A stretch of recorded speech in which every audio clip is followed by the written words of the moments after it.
大家好，我是瓜皮儿，本期带来《X 战警：天启》。逆转未来后，1973年后的历史发生了翻天覆地的改变。瑞文拯救了变种人，成为了变种人心中的英雄。艾瑞克因袭击总统，企图引发战争，成为了通缉犯。天启发生在狼叔逆转未来后几年的故事。天启作为变种人的祖先，他亲手搭建了金字塔，还拥有成千上万的信徒。在无知人的眼里，他就是神。公元前3600年，天启在4位护法的陪伴下，准备将自己的意识和能力传输到自愈能力极强的身体之中。刚刚开始进行传输，就遭到了反抗者的阻止。巨石的冲击让金字塔的根基迅速瓦解，坍塌的瞬间，手下利用自己的生命为天启做了最后的保护。天启就这样被埋藏在地下，永不见天日。年轻的镭射眼还只是个普通的在校生，同学的精神攻击让他释放了能力。突如其来的超能力让镭射眼闭门在家，不敢去见外人。哥哥埃利克斯最终决定带他到查尔斯的学院去尝试一下学习控制能力。他与琴就这样产生了第一次邂逅。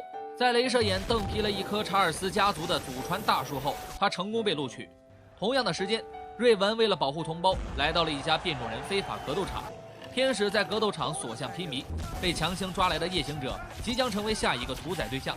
瑞文破坏了牢笼的高压电，让俩人重获自由。他带着夜行者逃了出去，而被全面通缉的艾瑞克只好隐姓埋名，当着工人。他组建了新的家庭，有了年幼的女儿。在一次工业事故中，他为了救人暴露了自己的能力，因此被工友举报了他的身份。女儿遭到了警方的抓捕。为了家人的安全，艾瑞克选择了自首。爸爸的被捕让女儿的潜力被唤醒，他的能力导致鸟群攻击着所有人。这群杂种因此失手夺走了妻女的生命。只想着过安稳生活的艾瑞克再次被人类夺取了一切，他愤怒地穿透了所有杂种的脖子。另一边，曾被查尔斯抹除记忆的莫伊拉追踪着一群邪教信徒来到中东。在地下深处，一群信徒找到了天启的埋藏地。阳光让天启苏醒了过来，巨大的能量产生了波动，同时琴也梦到了世界末日的到来。他感觉自己的力量越来越强。教授稳定了他的情绪后，前去大脑之中。莫伊拉就在波动的核心位置。查尔斯找到了莫伊拉，曾经的爱人已经成了单亲妈妈，这让查尔斯难受到表情扭曲。他们也从莫伊拉口中得知了天启的由来。天启会带领4个骑士来引发世界末日。此时天启已经复苏，他弄死了几个无辜的倒霉玩意儿，救下了暴风女。暴风女将他带回了住处。天启从电视中学到了现代世界的一切。他认为弱小的人类霸占了世界，为了净化世界，他决定开始自己的救赎。天启增强了暴风女的力量，开始了招兵买马。他找到了灵蝶，强化了他的力量，又找到了天使，让他觉醒了铁鸡翅。艾瑞克准备让嘴贱的工人付出代价时，天启赶来秒杀了他们，而艾瑞克就是他的第4个骑士。天启带他回到了当初失去母亲的地方，在仇恨的帮助下，艾瑞克彻底爆发。他一个人的力量足以毁天灭地。艾瑞克再次现身，让皮特想要去寻找自己的父亲。妈妈看出了孩子的心思，皮特准备为了亲情而奔跑。镭射眼和琴他们在外面偷偷玩耍。为了寻找逃亡的艾瑞克，查尔斯再次启动了大脑，他连通了艾瑞克。艾瑞克失去了一切，这一次他要让人类也失去一切。这种心灵感应让天启察觉，查尔斯被天启逐渐吞噬，他控制了核武器的发射。神秘白发老人看着发生的一切十分淡定。为了阻止导弹，艾利克斯只好破坏了大脑，但天启已经追踪到了他们的位置。查尔斯被活捉，愤怒的艾利克斯意外击中了战机，导致爆炸，时间再次静止。皮特来到学校，看到发生爆炸，他快速救出了一个又一个小天使快银，一边救人一边玩得不亦乐乎。学院不复存在，群英爱豆瑞文被各种膜拜。艾利克斯距离爆炸太近，离开了世界。镭射眼失去了哥哥，但史崔克突然袭击，抓走了汉克、皮特4个人。琴依靠着意念控制，让他们躲过一劫。夜行者带他们顺到飞机，却已经为时已晚。他们被带到了水坝实验室。得知艾瑞克是皮特的老爹后，几个人是一脸懵逼。天启控制了查尔斯，传输给了世界上每一个人世界即将毁灭的信息。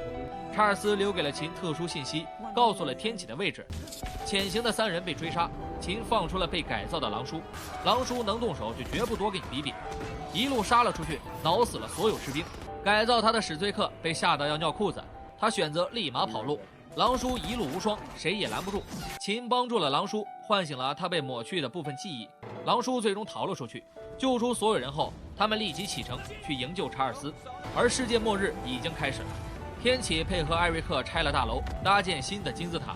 查尔斯就是他的下一个身体，他的心灵感应会让天启彻底成为神。X 战警来到战场后，场面已经无法控制。瑞文作为他们的领导，鼓励了年轻的孩子。Peter 带着瑞文快速赶到艾瑞克前面，而夜行者也潜入阻止天启。暴风女从天而降，拦住了汉克。灵蝶来到战场帮助暴风女，战斗已经无法避免，而传输也正在进行着。瑞文没有放弃艾瑞克，就像当初查尔斯没有放弃他们一样。Peter 最终没有勇气认自己的父亲。随着传输，查尔斯变成了光头。夜行者救出了光头教授，把队友们接二连三带回了飞机。正要启程逃走时，灵蝶配合着天使将飞机摧毁。危机时刻，夜行者利用全身的力量把所有人带出了飞机。天使没来得及逃跑，死于爆炸。迫降的灵蝶摔成了弱智。艾瑞克脑中一直回忆着和查尔斯相处的日子。天启因为传输失败导致气急败坏，Peter 赶过来就是一顿飘飘拳，但还是被天启控制打断了腿。瑞文伪装成灵蝶砍了天启的脖子，结果还是没得办法。为了救回大家，查尔斯想要自投罗网，暂时的连接让两个人意识相通。秃头让他灵机一动，进入到意识之中，与天启展开对决。但他的力量远不如天启，逐渐败了下风。本体也被天启发现。最危险的时候，老万用一个 X 挡住了天启，他并没有失去所有人。艾瑞克拼尽全力攻击天启，汉克趁机救走瑞文和 Peter。尽管镭射眼也来帮助艾瑞克，但他们根本阻止不了天启。查尔斯的意识就要被摧毁了，他呼唤着琴，让他释放力量。琴一步步走向了天启，新历史的琴即将觉醒。凤凰之力的释放让天启失去了抵抗能力。老万携手镭射眼和暴风女阻止了准备开溜的天启。在凤凰绝对的力量面前，天启也化为了灰烬。